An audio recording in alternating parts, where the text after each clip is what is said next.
L'homme ne vivra pas de pain seulement, mais de toute parole qui sort de la bouche de Dieu.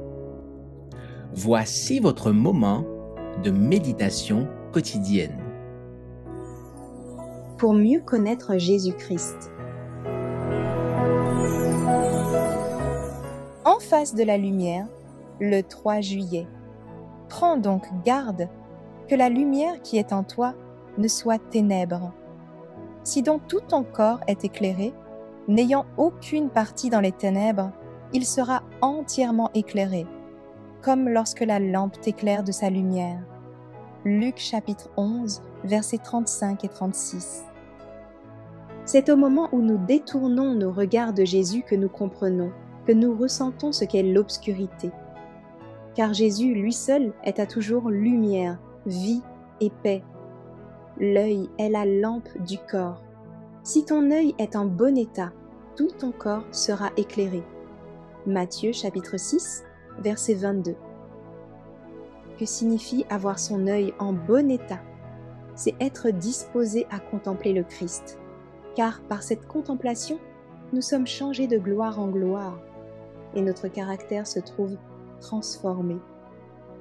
Quand nous regardons en Christ, les brillants rayons du soleil de justice tombent sur nous, inondent de lumière le sanctuaire de notre cœur et remplissent le temple de notre âme. À notre tour, nous diffusons cette lumière autour de nous.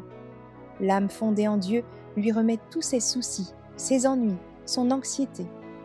La lumière du Christ l'inonde de bonté et de paix, car en lui habite corporellement toute la plénitude de la divinité.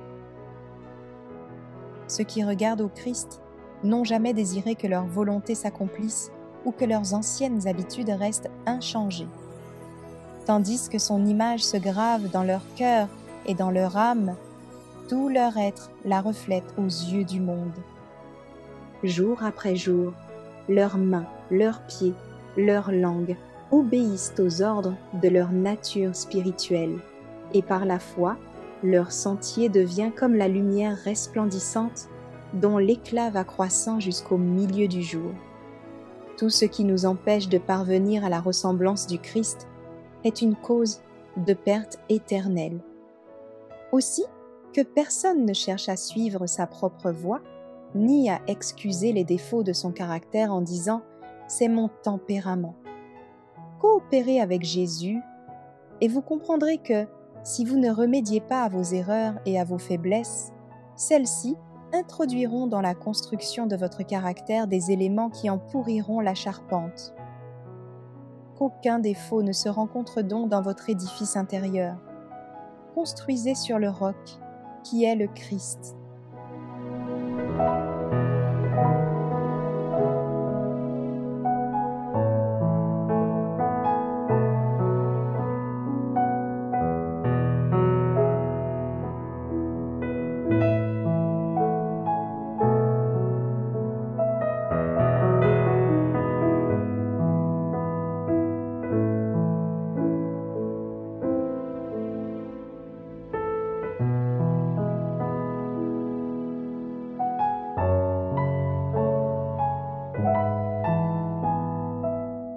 Merci d'avoir écouté cette présentation.